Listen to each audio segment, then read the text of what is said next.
Eh bien salut tout le monde, j'espère que vous allez bien, moi ça va très bien et dans cette nouvelle vidéo on va parler d'une méthode qui s'appelle filinfo. Donc c'est une méthode très utile qui nous aide tout simplement à obtenir des informations sur un certain fichier. Donc un fichier sur votre ordinateur, vous souhaitez obtenir des informations telles que le nom, l'extension, la taille, la date de création, le dernier accès et l'emplacement. Donc l'emplacement c'est tout simplement dans quel dossier ce fichier existe-t-il. Donc voilà, donc j'ai déjà préparé l'application, donc histoire de pas perdre du temps. Donc j'imagine que vous sachez déjà comment ajouter des labels, des textbox. Donc c'est tout simplement des labels et des textbox, un group box dans lequel j'ai mis un textbox et un simple bouton avec on va cliquer et par la suite donc obtenir tous ces détails d'un fichier qu'on va mettre ici tout simplement.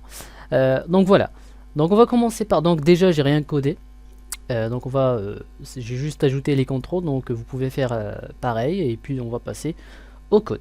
Voilà, donc on va double-cliquer sur le bouton, mais tout d'abord quand on lance l'application, par exemple regardez ici, quand on lance l'application il faut entrer un chemin d'accès ici, et puis cliquer et puis avoir toutes ces informations ici. Voilà, moi donc j'ai fait un textbox, histoire que si vous voulez copier les informations aussi, donc c'est accessible. Donc c'est à vous de faire l'application qui vous convient. Voilà. Donc on va double-cliquer sur le bouton et on va commencer par faire. Donc déjà on va déclarer la variable qui s'appelle la méthode, qui est filinfo. Donc on va faire dim et on va choisir un nom. On va faire par exemple information, bien info tout simplement. On va faire as et faites io et faites point et ensuite filinfo. Voilà, donc faites égal, ensuite new, ou bien nouveau, et on va encore une fois écrire io.filinfo et on va en parenthèse, entre guillemets, et ici on met le chemin d'accès du fichier qu'on veut travailler dessus. Étant donné que on va travailler avec textbox, donc on va pas l'entrer directement, donc ici on va mettre tout ce qu'on a mis dans ce textbox. Donc on va obtenir le nom dans la fenêtre des propriétaires qui s'appelle textbox. Il faut le sélectionner d'abord et puis vous allez regarder ici qu'il y a textbox 4. Si vous ne voyez pas la fenêtre de propriété, donc allez sur affichage et choisissez fenêtre de propriété tout simplement. Donc là voilà, sélectionnez un contrôle, vous aurez bien sûr le nom, donc textbox 4, et on va venir ici et au lieu de ces entre guillemets, parce que normalement on peut faire indiquer manuellement le chemin d'accès comme ça, par exemple sur le disque dur C, donc fichier .txt, donc ça c'est un exemple, on peut l'entrer directement, mais comme j'ai dit on utilise un textbox et du coup on va donc travailler avec le textbox 4. Voilà, donc textbox 4.text, voilà, donc attendez, là j'ai fait entrer donc ça a sauté une ligne. Voilà, donc info égale, bon c'est as, c'est-à-dire de type un io.filinfo, égale un new io.filinfo, et en parenthèse on met ce qu'on a entré ici, donc c'est le textbox 4.text. Voilà, donc là on a déjà on a déclaré le fichier. Donc si le fichier n'existe pas, et ben ça va relever une erreur, donc pensez à vérifier comment vérifier si le fichier existe. Donc j'ai déjà fait une vidéo dessus, donc on va travailler directement. Donc on a fait ça et on va maintenant commencer à entrer les informations aussi. Donc le nom, c'est dans ce textbox, on va mettre le nom. On va encore une fois aller dans les propriétaires, on va voir que ce textbox s'appelle textbox 1, et donc on va faire textbox 1.text et on va faire égal, et maintenant on va utiliser cette variable de type filinfo. On va écrire tout simplement info name, donc name, c'est tout simplement le nom, ça c'est en anglais, name c'est le nom, traduction en français. Donc là c'est déjà on a mis le nom ici, donc maintenant reste à mettre l'extension dans le textbox 2. Voilà, donc on va faire textbox2.text et on va faire tout simplement encore une fois info.extension. Voilà, extension c'est comme ça. Et on va passer au troisième textbox, c'est la taille. Et là il faut quand même faire attention à la taille parce qu'on obtient la taille en octet. Donc si vous voulez avoir par exemple la taille, donc déjà on va mettre la taille pour que vous puissiez regarder ce que ça donne, et puis on va essayer d'avoir un résultat qui est bien sûr qu'on peut lire tout simplement. Donc on va mettre directement la taille, comme ça vous pourrez voir ce que ça donne. Donc textbox 3, voilà, donc 3.text et on va faire info.link, link avec gth. Donc ça donne la taille. Voilà. Donc le textbox 4, là c'est pas 4, c'est 5, parce que 4 c'est celui-là. Alors ça c'est 5, c'est la date de création du fichier.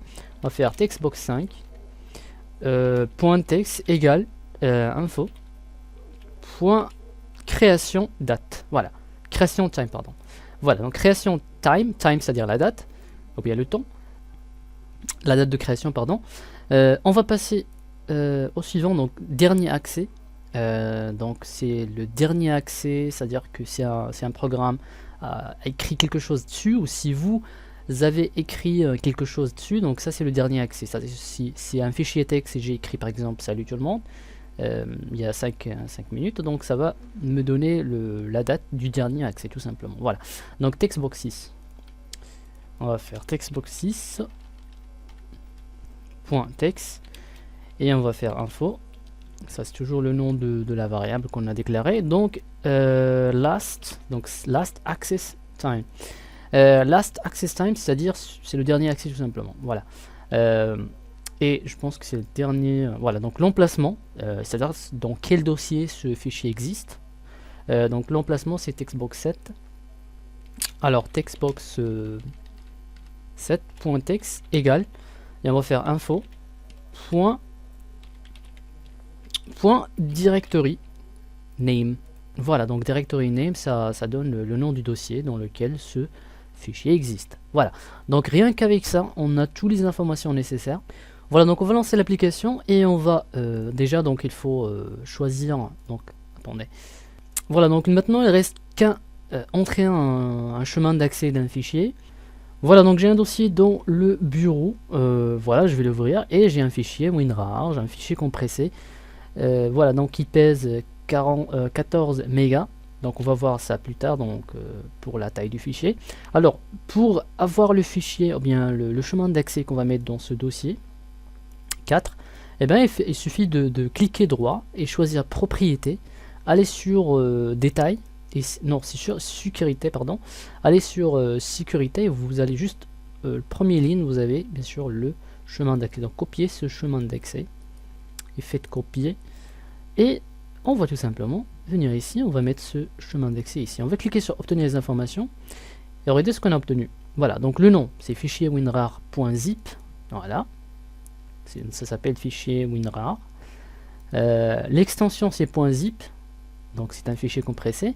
La taille, regardez ici ce que je vous ai dit tout à l'heure. Donc la taille on obtient en octet, c'est-à-dire que normalement ici on connaît que que ça pèse 14 mégas. Donc si on fait propriété, ça pèse, regardez, ça pèse 14 mégas. Mais la fonction qu'on a utilisée, ben, ça retourne ce chiffre-là en octet. Donc regardez ici qu'il y a byte. Donc byte c'est en anglais, octet c'est en français. Voilà. Donc ce chiffre-là, c'est ce qu'on obtient. Donc on va essayer de le transformer et obtenir ce chiffre-là. Voilà. Donc d'autres informations, et ben c'est la date de création. Donc regardez ici qu'on a la date. Et puis le dernier accès, c'est la même date. Enfin, c'est parce que je viens de le copier, donc c'est pratiquement le dernier accès. Et l'emplacement, voilà, donc le dossier s'appelle un dossier, voilà son emplacement. Voilà, donc ça c'est pour obtenir les informations. Et vous pouvez toujours bien sûr mettre d'autres fichiers ici et par la suite obtenir ces informations. Maintenant on va parler un peu sur la taille, parce que regardez ici qu'on a la taille en en octet, pardon, et on va essayer de transformer ça en méga ou bien en kilo-octet ou bien en gigabyte si vous voulez. Voilà, donc la première chose qu'il faut considérer faire, alors textbox 3, donc on parle du textbox 3 qui contient bien sûr la taille. Et devant bien sûr on a info.link qui retourne la taille en octet. Pour obtenir, déjà on va déclarer une petite variable ici. Alors on va faire, alors donc ça dépend de ce que vous voulez faire. On va déclarer deux ou trois variables qui nous indiquent la taille d'un méga, d'un gigabyte et d'un kilobyte. Donc on va faire dim, on va faire donc attendez, on va faire 1 méga. Voilà, donc on va faire AS.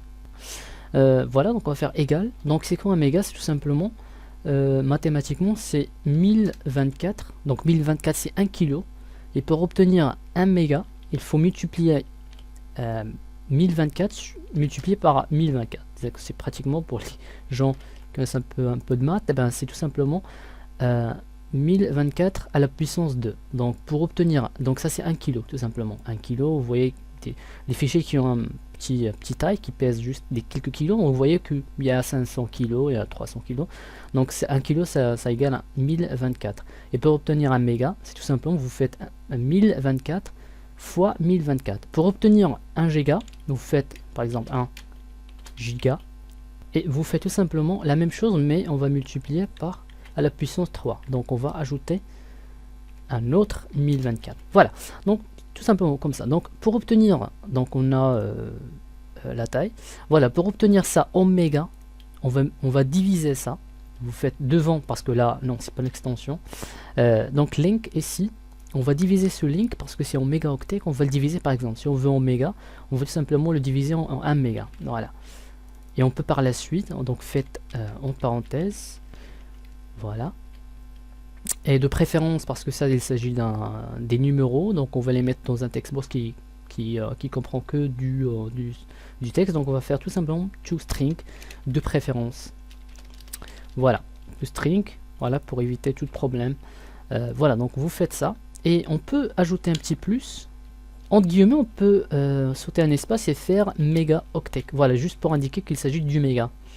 Ah, juste ici, on a fait une petite erreur. Donc, c'est 1 méga. Voilà, donc info.link divisé par 1 méga, pas 1 giga, pardon. Voilà, donc on va lancer notre application maintenant. Voilà, donc on va entrer notre chemin d'accès de tout à l'heure. Si vous vous rappelez bien, c'était 14 mégas. On va cliquer obtenir les informations. Regardez que c'est 14, et tous les chiffres derrière le virgule, on va éliminer ces chiffres. Voilà, donc on va faire, alors c'est toString maintenant, c'est plus utile ça.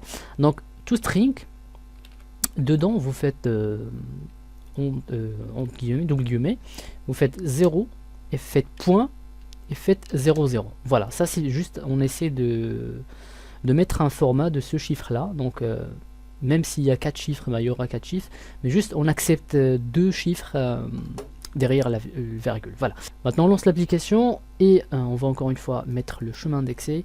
Hop, copier. Voilà, donc 14,06 mégas, c'est ce qu'on avait tout à l'heure, tout simplement. Voilà, donc ça c'est en mégas.